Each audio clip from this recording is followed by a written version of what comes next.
तो कैसे हैं आप लोग? आई होप कि बिल्कुल घर जैसे हैं। नहीं, ये तो आदत डाल लीजिए, जीवन में छोटी बड़ी समस्याएं तो आती ही रहती है।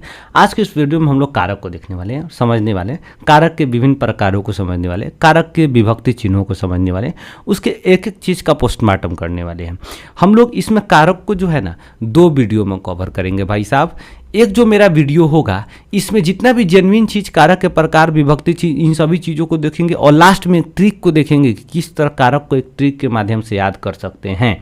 दूसरा क्या होगा, दूसरा जो वीडियो होगा वो थोड़ा सा एडवांस लेवल का होगा, जिसमें क्या होगा, कारक के कुछ ऐसे विभक्ति चिन्ह है जैसे ने हो गया, को हो गया, में, पर, से, ये सब अलग अलग टाइप का कुछ विभक्ति चिन्ह ऐसा है जिसका प्रयोग कभी कभी क्या होता है अलग अलग रूपों में भी होता है। तो ये कंपटीशन के एग्जाम में पूछ देता है, जो थोड़ा सा हायर लेवल का कंपटीशन होता है, ठीक है ना, उसमें पूछता है। लेकिन ये फर्स्ट वाला वीडियो होगा ना, वो जैसे बोर्ड के एग्जाम देने वाले, 12 के एग्ज़ाम देने वाले हैं, 10वां के एग्ज़ाम देने वाले हैं, या फिर जो छोटा आप जैसे मान लीजिए सैनिक के एग्ज़ाम दे रहे हैं, छोटा बच्चा सबका 6 क्लास 9 क्लास का, नवोदय का एग्ज़ाम दे रहे हैं, BHU का एग्ज़ाम दे रहे हैं, तो उनके लिए ये फर्स्ट वीडियो काफ़ी है। थोड़ा सा और नॉलेज लेना चाहते हैं तो सेकंड देख लीजिए, ठीक है ना। तो बस, लेकिन जो फर्स्ट वीडियो होगा इसमें जितना इंपॉर्टेंट पॉइंट होगा पूरा का पूरा मेंशन होगा, और सेकंड वीडियो केवल जो होगा, वीडियो जो होगा वो केवल अपवाद वाला होगा। मतलब कुछ ऐसे जो है विभक्ति चिन्ह होगा जिसका प्रयोग अलग अलग रूपों में, अलग अलग कर्ता के प्रकारों के रूप में किया जा सकता है, इसलिए उसका भी वीडियो बनाना जरूरी है, ठीक है ना। तो इस वीडियो में हम लोग बेसिकली फर्स्ट वीडियो होगा ये, जिसमें हम लोग कारक के प्रकार, कारक के परिभाषा और उसका प्रयोग कहाँ कहाँ होता है, इन्हीं सब चीज़ों को देखेंगे, ठीक है ना। तो चलिए बिना किसी समय गंवाए मिल के मचाते हैं बवाल विद बहुत सारा सवाल। पहला क्वेश्चन सबसे इम्पॉर्टेंट ये कि कारक क्या होता है। तो देखिए, सबसे पहले जो है कारक को हम लोग इंग्लिश में केस कहते हैं, ठीक है ना। यहाँ पर हम जब भी कारक की बात करते हैं तो 2 चीज़ हमेशा ध्यान रखेंगे, संज्ञा और सर्वनाम। संज्ञा और सर्वनाम। देखिए कह रहा है क्या कि कारक क्या है, तो देखिए संज्ञा या सर्वनाम के जिस रूप से, संज्ञा या सर्वनाम के जिस रूप से क्रिया, वाक्य में क्रिया अथवा किसी अन्य शब्द से संबंध प्रकट हो, उसे ही हम लोग क्या कहते हैं, कारक कहते हैं। पॉइंट को समझिएगा। कह रहा है क्या, संज्ञा या सर्वनाम के जिस रूप से वाक्य में क्रिया या अन्य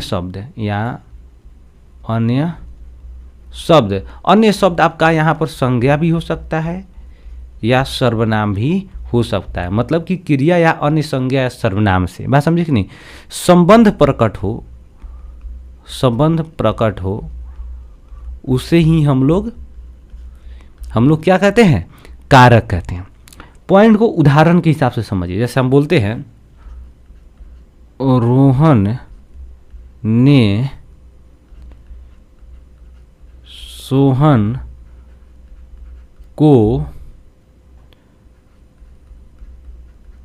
हंसाया।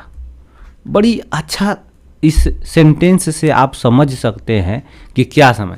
यहाँ पर देखिए कह रहा है क्या कि संबंध, संज्ञा या सर्वनाम का किसी अन्य वाक्य में किसी अन्य संज्ञा या सर्वनाम या क्रिया के साथ संबंध प्रकट हो। पॉइंट को समझिए। देखिए, रोहन ने सोहन को हंसाया, तो रोहन ने क्या किया, हंसाया। तो रोहन ने, और देखिए रोहन और क्रिया, यहाँ पर क्रिया के बीच एक संबंध मिल रहा है कि रोहन क्या किया, कौन सा क्रिया किया, तो हंसाने का काम किया। बात समझे कि नहीं। अच्छा, लेकिन रोहन किसको हंसाया, सोहन को हंसाया। तो देखिए ना, इस रोहन यानी संज्ञा का क्रिया के साथ भी एक संबंध आ रहा है, और इस रोहन का यानी संज्ञा का वाक्य में एक और संज्ञा है सोहन, उसके साथ भी इसका संबंध आ रहा है। क्या कि रोहन ने सोहन को हंसाया। इसका मतलब क्या है कि ये तीनों का, यानी रोहन का भी, सोहन का और हंसाया मतलब हंसना, ये क्रिया, तीनों का आपस में संबंध हो रहा है। बात समझे कि नहीं, एक संबंध प्रकट हो रहा है, एक संबंध दिख रहा है जिससे ये वाक्य बना हुआ है, ठीक है ना। तो इसे ही हम लोग क्या कहते हैं, कारक कहते हैं। रोहन ने कर्ता कारक, सोहन को कर्म कारक, ठीक है ना। यहाँ पर इसी चीज़ को हम आगे समझेंगे एक एक करके, उसके विभक्ति चिन्ह को समझेंगे, थोड़ा सा और ज़्यादा जो है दिमाग को यहाँ पर संतुष्टि आएगा, थोड़ा सा दिमाग में समझ आएगा। तो आगे देखिए, आगे जैसे ही बढ़ेंगे आपको चीज़ें धीरे धीरे क्लियर होती जाएंगी, ठीक है ना। आगे बढ़ते हैं। देखिए कारक के कंटेंट ऑफ द चैप्टर, इस चैप्टर में क्या कारक के सामान्य जानकारी, उसके परिभाषा को देखेंगे, ठीक है ना। उसके बाद कारक और उनके विभक्ति चिन्ह को देखेंगे, कारक के प्रकार और लॉलीपॉप प्रश्न। ये प्रश्न जो है हम लोग क्या करेंगे अभी लास्ट में देखेंगे, सेकंड वाला वीडियो में देखेंगे, इसलिए क्योंकि कारक से रिलेटेड जितना भी क्वेश्चन होगा अपवाद के टाइप पर भी या फिर जनरल क्वेश्चन पूछा हुआ, पूरा का पूरा हम लोग सेकेंड वीडियो में देखेंगे एक जगह, ताकि समझ आएगा कि जो हम पढ़े हैं वो समझ आया कि नहीं आया और कितना हम समझ पाए हैं और एग्जाम में किस तरह का क्वेश्चन पूछ सकता है। तो ये जो लॉलीपॉप प्रश्न है भाई साहब, ये बहुत ही इंपॉर्टेंट होता है अपना, क्योंकि चैप्टर का पूरा जो होता है ना सार, एक तरह से आप समरी समझ जाइए, तो वो पूरा का पूरा हम लोग फिर से देख लेते हैं लॉलीपॉप प्रश्न में, और समझ भी आता है कि एग्जाम में आखिर क्वेश्चन पूछता है तो किस तरह पूछता है, ठीक है ना। तो चलिए देखते हैं।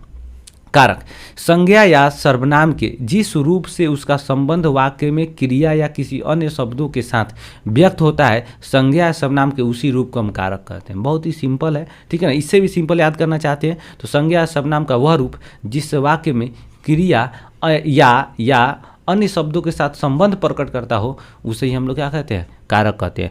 नॉर्मली याद रखना है कि संज्ञा सर्वनाम के वह रूप जिससे क्रिया वाक्य में क्रिया या अन्य शब्दों के साथ संबंध प्रकट होता है, संबंध का बोध होता है, उसे ही हम लोग क्या कहते हैं, उसे ही हम लोग क्या कहते हैं, आपका कारक कहते हैं, केस कहते हैं, ठीक है ना। जैसे देखिए कारक है, राम ने रावण को मारा, तो राम और मारा, ठीक है ना, दोनों के साथ एक संबंध आ रहा है, ठीक है ना।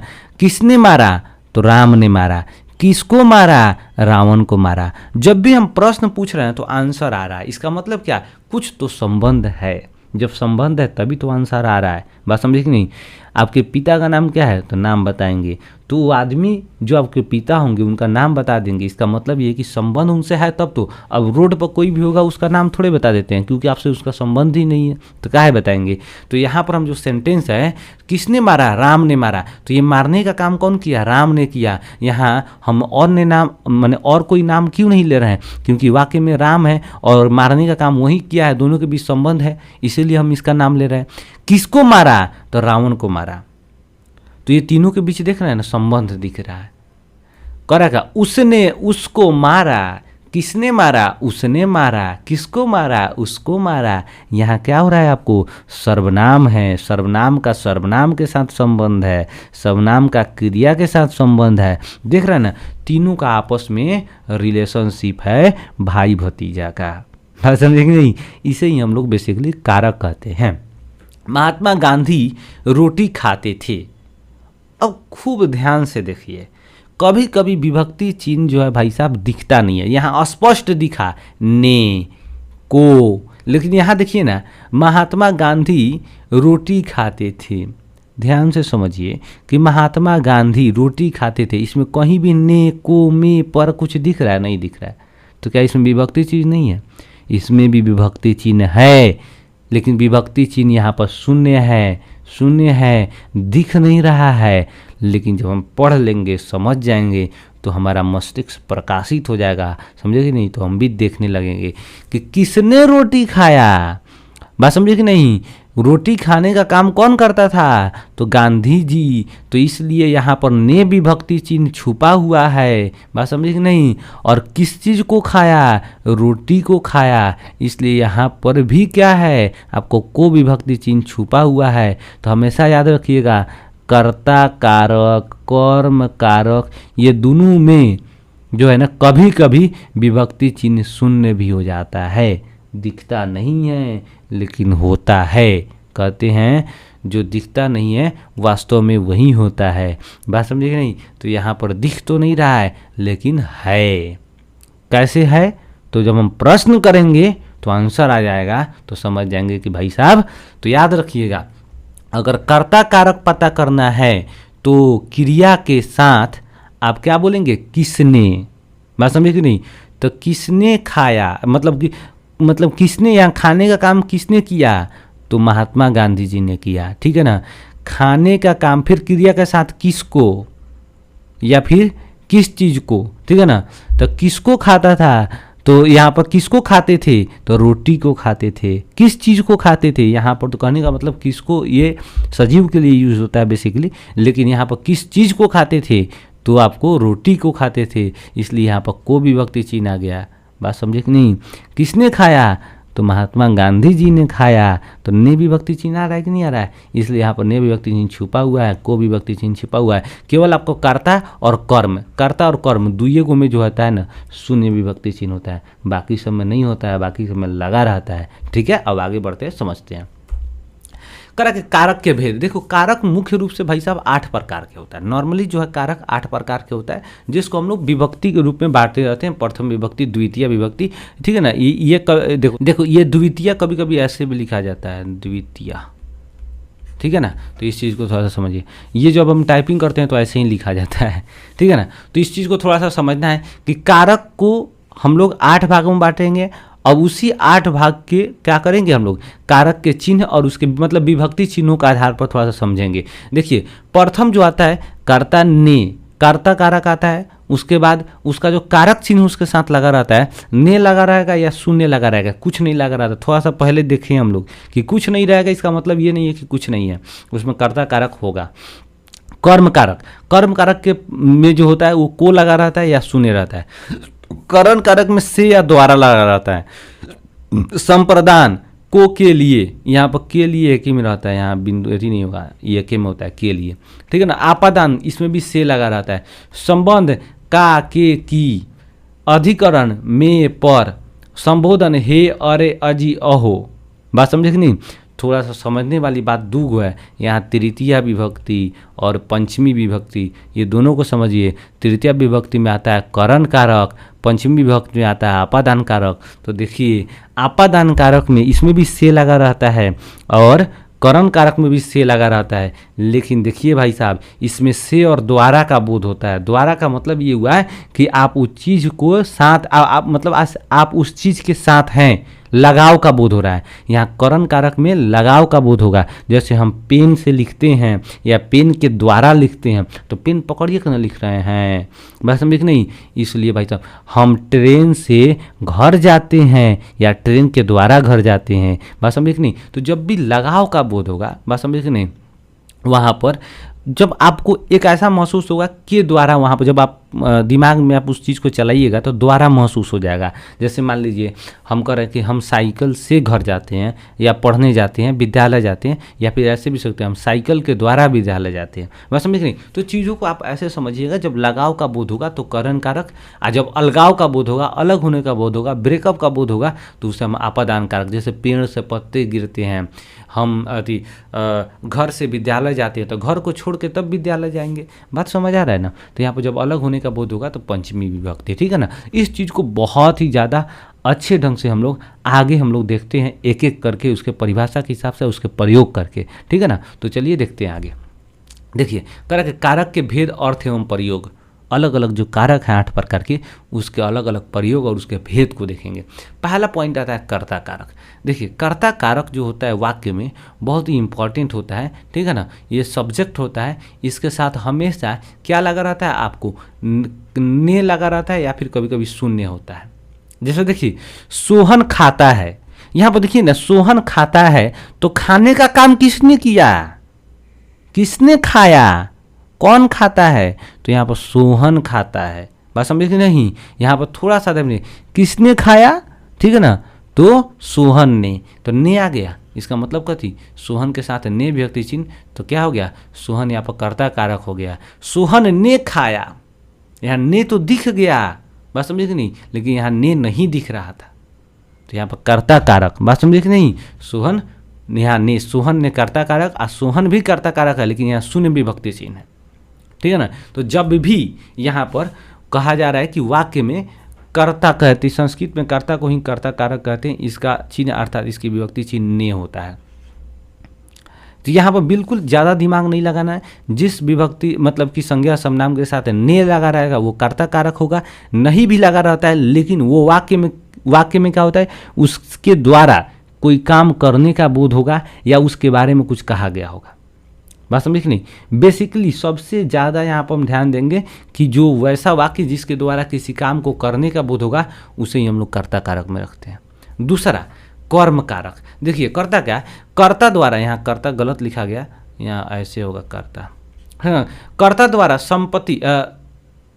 संपादित होगा, हाँ संपादित, ठीक है ना, संपादित क्रिया का प्रभाव जिस व्यक्ति या वस्तु पर पड़े उसे हम लोग कर्म कारक कहते हैं। मतलब क्या कर रहा है कि कर्ता अगर कोई काम करता है, बात समझे कि नहीं, तो उसका जो रिजल्ट होता है, उसका फल जो होता है किसी अन्य वर्ड पे, अन्य शब्द पर पड़ेगा, जिस शब्द पे पड़ेगा उसे हम लोग कर्म कारक कहते हैं। बेसिकली क्या होता है कि वहाँ पर कर्म कारक में क्या होता है, को लगा रहता है। इसका विभक्ति चिन्ह क्या होता है, को और शून्य भी होता है। कभी कभी नहीं कुछ रहेगा तो शून्य होगा, नहीं तो को लगा रहेगा। जैसे मोहन आम खाता है, तो मोहन किसको खाता है, आम को खाता है। किस चीज़ को खाता है, आम को, तो यहाँ आम। मोहन सोहन को पीटता है, तो यहाँ पर देखिए सोहन को तो दिख गया, लेकिन ऐसा नहीं है कि आम जो है इसमें को नहीं लगा हुआ है तो विभक्ति चिन्ह नहीं है। आम यहाँ पर कर्ता कारक है, सॉरी कर्म कारक है, यहाँ सोहन कर्म कारक है।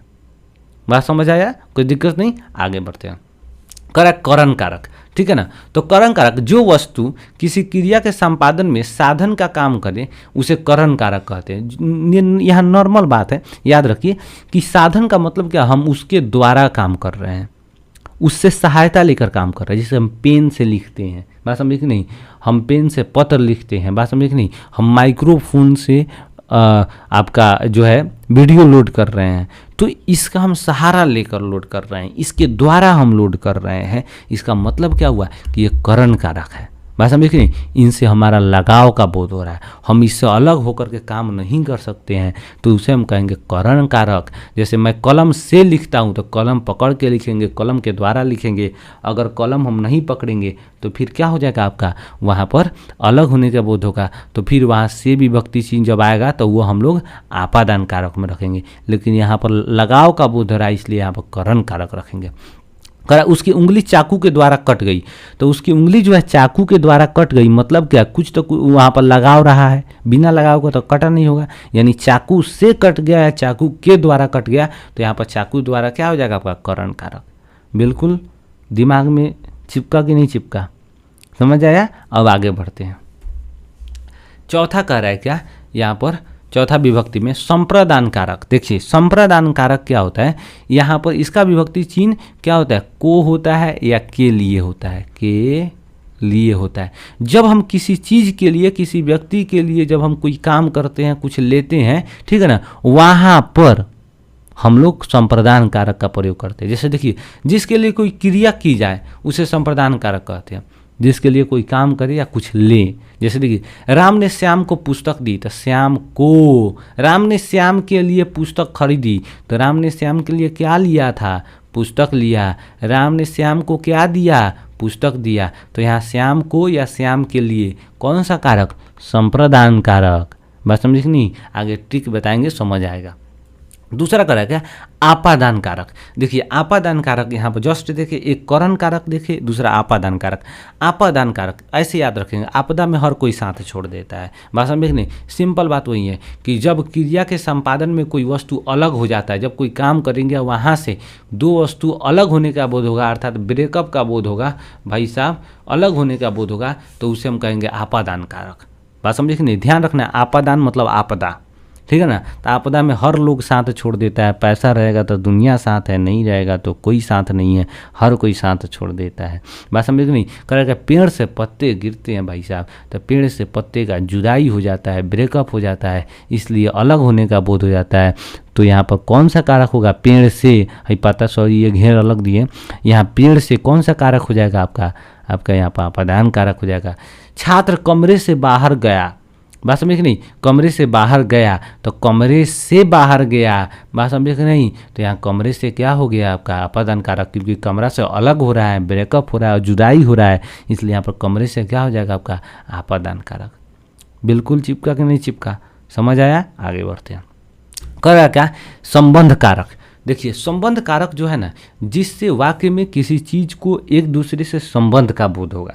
जैसे समझिए कह रहा है क्या, जिस संज्ञा सर्वनाम शब्द से किसी वस्तु का संबंध का ज्ञान पड़े, मतलब संबंध का पता चले, जैसे किसी चीज़ का, जैसे यहाँ पर हम बात करें यह मेरा है, बात समझे कि नहीं, जैसे बोले यह पेन मेरा है, मतलब ये पेन और मेरा कोई ना, यहाँ पर संबंध का बोध हो रहा है कि ये पेन मेरा है, बात समझे कि नहीं। तो यही बात किया जा रहा है क्या, कि चंदन का घोड़ा दौड़ता है, यहाँ पर चंदन का घोड़ा, घोड़ा किसका है, चंदन का, यानी चंदन और घोड़ा के बीच क्या है, क्या है आपका संबंध बता रहा है, इसलिए चंदन का यहाँ संबंध कारक।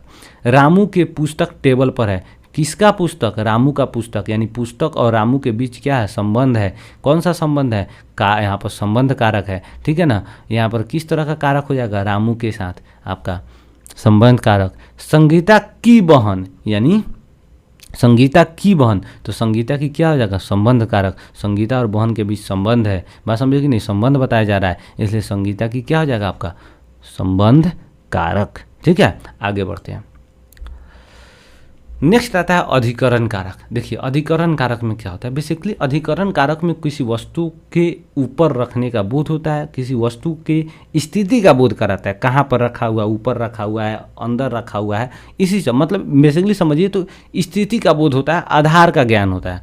जिस क्रिया का आधार ज्ञान प्राप्त हो, जिस क्रिया का आधार, जिस क्रिया से आधार का ज्ञान प्राप्त हो, आधार का से, जिस क्रिया से आधार का ज्ञान प्राप्त हो, आधार का मतलब क्या होता है कि उसके स्थिति क्या पता चले, कोई वस्तु पर कोई संज्ञा सर्वनाम है, कहाँ है, किस स्थिति में है, कहाँ पे है, उस चीज़ का जब पता चलेगा उसे अधिकरण कारक। उसका जो विभक्ति चिन्ह होता है में और पर होता है। देखिए कह रहा है क्या, शिक्षक वर्ग में पढ़ा रहे, तो शिक्षक का जो स्थिति है कहाँ पे है, वर्ग में है। रमेश छत पर बैठा है, कहाँ बैठा है, छत पर बैठा है, तो यहाँ पर वर्ग में छत पर कौन सा कारक, अधिकरण कारक। तो यहाँ पर संज्ञा सर्वनाम की स्थिति को बता रहा है कि नहीं बता रहा है, स्थिति का मतलब ये किस स्थिति में है, वर्ग में है कि किसी चीज़ पर है, उसके ऊपर है। तो यहाँ पर भी समझिए, के ऊपर भी अगर आता है, ऊपर भी आता है तो भी आपका अधिकरण कारक होगा, बात समझे कि नहीं। दूसरा संबोधन कारक, जब किसी को आप संबोधन करते हैं, हे राम, अजी राम, हे बालक, ओ बालक, बस समझे कि नहीं, इस तरह की जब कोई बातें बोलते हैं तो ऊपर वाला जो होता है आपका अरे, हे, अरे, अजी, अहो, ये सब जो होता है आपका कौन सा होगा, आपका संबोधन कारक। जब किसी को संबोधित करते हैं, बात समझे कि नहीं, और जब किसी से कोई बात बोलते हैं, रिक्वेस्ट करते हैं, तो वहाँ पर जो है संबोधन कारक का प्रयोग होता है, ठीक है ना। देखिए यहाँ तक तो कोई दिक्कत नहीं है, आई होप कि आपको समझ भी आया होगा, ठीक है ना। आगे हम एक ट्रिक को देखते हैं, ट्रिक के माध्यम से समझ जाएंगे कि कौन सा जो है कारक है, उसका विभक्ति चिन्ह क्या है, उसका प्रयोग कब होगा और कहाँ होगा। बहुत ही मज़ा आने वाला है उस ट्रिक के माध्यम से, जिसको आपको हमेशा के लिए जो है कारक, अगर उस ट्रिक को याद कर रहे हैं तो कारक का विभक्ति चिन्ह का आप टेंशन भूल जाइए, ठीक है ना। तो चलिए देखते हैं, उस चीज़ को समझते हैं। देखिए कारक के ट्रिक एकदम बवाल ट्रिक है, एकदम धमाल मचाने वाला ट्रिक है, बिल्कुल मार्केट में नया है भाई साहब, ठीक है ना, बहुत मेहनत से बनाए भी है। कह रहा है कर्ता ने कहा कर्म को, बात समझे कि नहीं, तो कर्ता ने कहा कर्म को, करण से प्यार हो गया, तो जब भी प्यार होगा तो लगाव का बोध होगा, बात समझे कि नहीं। तो जब भी करण से, यहाँ पर कर्ता ने कहा कर्म को, करण से प्यार हो गया, तो जब भी से विभक्ति चिन्ह होगा और प्यार का बोध होगा, यानी लगाव का बोध होगा, बात समझे कि नहीं, तो उसे हम कहेंगे करण कारक। तो यहाँ पर देखिए 1 नंबर में हो गया कर्ता ने, 2 नंबर पर कर्म को, करण से 3 नंबर में, यानी प्रथम विभक्ति, द्वितीय विभक्ति, तृतीय विभक्ति, बात समझे कि नहीं। चौथा दिन, अब यहाँ तक तो प्यार हो गया, चौथा दिन। संपत्ति यानी संप्रदान, यहाँ पर करें संपत्ति, चौथा दिन संपत्ति के लिए, संपत्ति का मतलब संप्रदान, संपत्ति के लिए या संपत्ति को, यहाँ पर याद रखना है, संपत्ति को, संपत्ति के लिए, नॉर्मली समझिए संपत्ति के लिए, तो संप्रदान में क्या लगेगा, के लिए, ठीक है ना, संपत्ति के लिए। आपदा यानी आपदा का मतलब आपादान, आपदा के समय उनसे, फिर यहाँ से आया, बात समझे कि नहीं, आपदा के समय उनसे, आपदा के समय यानी आपादान कारक। तो आपादान कारक में क्या होगा, से होगा, उनसे बिगाड़ हो गया, बिगाड़ का मतलब ब्रेकअप हो गया, ब्रेकअप हो गया, बात समझे कि नहीं। तो जब किसी चीज़ को जब किसी संज्ञा सर्वनाम को किसी अन्य चीज़ों से अलग होने का बोध होगा, जुदाई का बोध होगा, तो वहाँ पर क्या होगा भाई साहब, आपादान कारक होगा। यानी आपदा से आपदा में हर कोई साथ छोड़ देता है भाई साहब, इसलिए पैसा कमाइए बढ़िया से, समझ नहीं। दूसरा कर रहा है क्या, तो यहाँ पर समझिए चौथा दिन संपत्ति के लिए, ठीक है ना। चौथा दिन अब ये हो गया, तो पाँचवा दिन अब यानी पाँचवा आपदा यानी आपादान। आपदा के समय उनसे बिगाड़ हो गया यानी ब्रेकअप हो गया।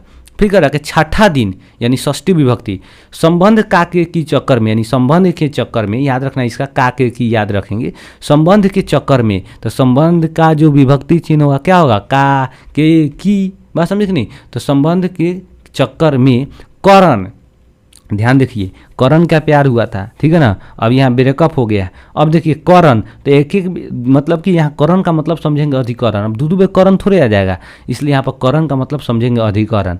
मतलब करण हॉस्पिटल में बेड पर बीमार हो गया, मैं समझ नहीं। जब भी करण का रखा आएगा, अधिकरण आएगा तो में पर होगा उसमें, बात समझ नहीं।